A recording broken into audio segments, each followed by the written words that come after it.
Okay, welcome to the stream, guys. We're going to actually continue off from where I left off last time. And what we're going to do is talk a little bit more about the animation and I guess the Squiggle technique. And essentially what it is it's a very simple way to animate without going to great lengths. So in this case, once again, we've got this client that needed a bit of animation done.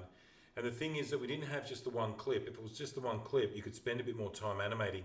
But because we've actually got about 15 to 20 clips to animate, and let's face it, you know, you've got to finish a project within a time frame, and you've also got to work towards a client in terms of budget.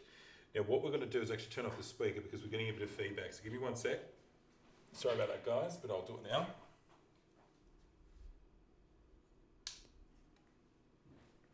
So open broadcast, I'm still sort of getting used to the settings and the setup, but essentially I'm getting all kinds of weird stuff happening with the mic. So for now, let's just go without that speaker on the left. Now, what we're going to do is, this is the clip. Once again, I've been through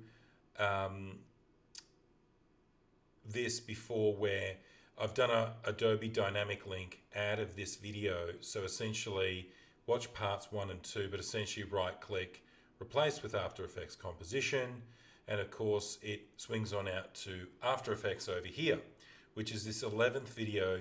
And so essentially I've just gone ahead and called the After Effects videos based on what you can see here, which is, and if we just expand that a little bit, this is literally the 11th video. So if we actually count back from here, it's 11 videos. So what we're doing now is we've brought in this little illustration. So it's this little sea creature here. And the way to organize this is to actually go in and create a little subfolder called, let's call it the seal. So SEAL, sea creature. And what we do is then we drag that little guy into here. So we're keeping everything organized because we've got probably, I think, another 2 or 3 creatures to deal with. So what we're going to do now is actually go in and talk about how we pre-compose and how we even create the artwork in the first place.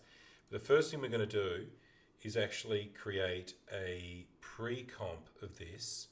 The easiest way to do it is just to grab it and slide it over the composition. And as you can see, it's pre-composed.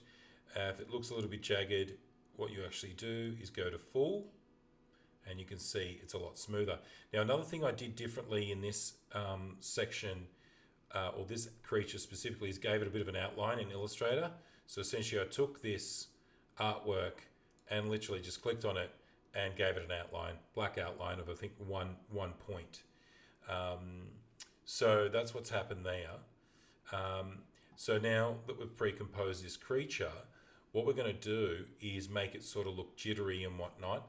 Now, we could have done a lot more with this. We could make the ball bounce and do all these other things, but once again, you know, looking at the client's budget, the best thing you can do is get a client to look at what the video looks like in its sort of basic form of animation, and then if the client agrees, by all means, add a little bit more budget to it. So we've pre-composed that. The next step is we're going to comp the background texture image, and that essentially means bring in a bit of texture. So what we're going to do now is we're going to find, we could even put it in here in fact, but essentially what we're going to do is double click and we're going to look for a background image. So I'm going to do that now. Let's have a look. So it may be in here, but it doesn't look like it is. So we'll go looking for it, which I believe it's in my, let's have a squeeze.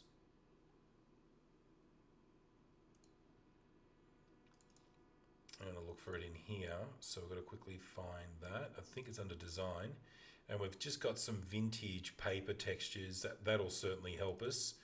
And if we look in here, we can definitely find a textured image. Any of these backgrounds, I think there's quite a few of them around. I believe DeviantArt and a few others do offer these types. I actually got this from, I think, Design Cuts, but let's just go with one of these textures that we can see. So I'll import that, and I usually bring that down into here just to keep it simple. I'll drop it into the solids area so you can see what it looks like. So what we need to do there is comp the background texture image. So one of the ways to do that is, I believe, to do it like this.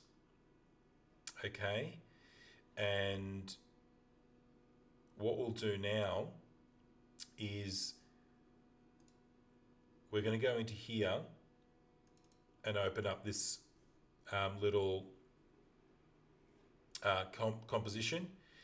What we're then going to do is grab this and drop it underneath. Okay, so then we've got the background in behind the seal. So then what we do then, I'm just looking down at my notes here because this is actually the quickest way to get this done. We're going to alpha map the background. To do that, okay, that's exactly what we want.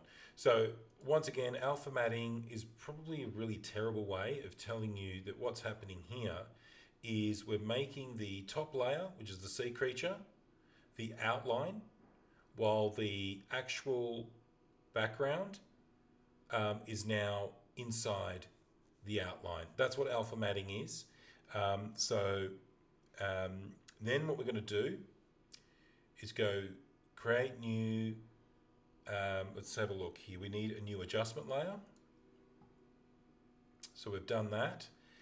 And we're going to add distort displacement matte. So that, I believe, is an effect, distort, and then a displacement map. Okay, and we've added it to here. Okay. And as you can see, nothing's happening at the moment. There's no animation of that. And we're going to make that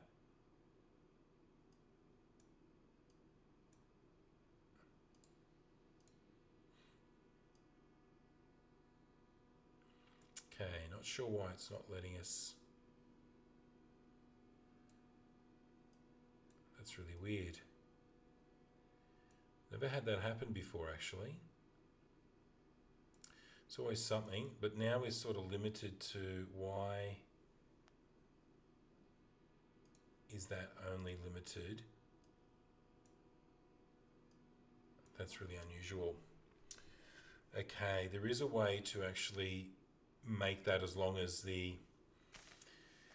So just gonna have to find out how to do that. Unfortunately, for whatever reason, it's made it